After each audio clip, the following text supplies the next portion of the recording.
हम मीनू झा प्रणाम करै छी सब मिथिलावासी के। आइ हम एकटा बटगबनी गाबऽ जा रहल छी।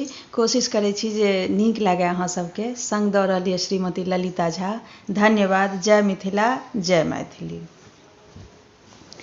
एक लाल फूल में गंध नहीं, परदेस पिया के संग नहीं। एक लाल फूल में गंध नहीं, परदेस पिया के संग नहीं।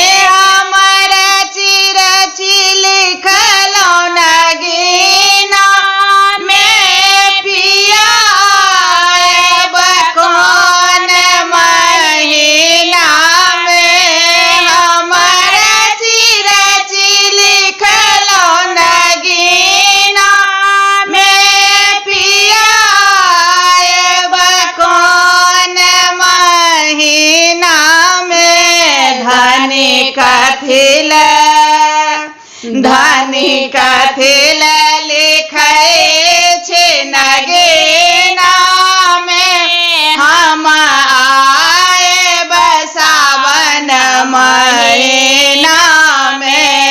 एक लाल फूल में गंध नहीं, परदेस पिया के संग नहीं।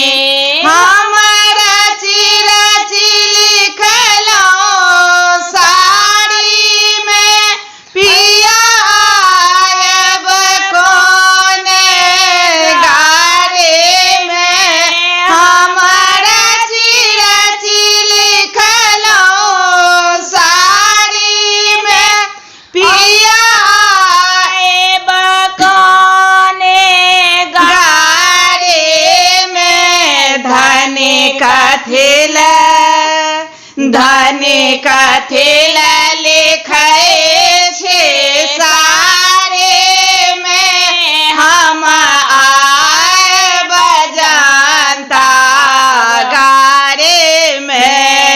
एक लाल फूल में गंध नहीं, परदेस पिया के संग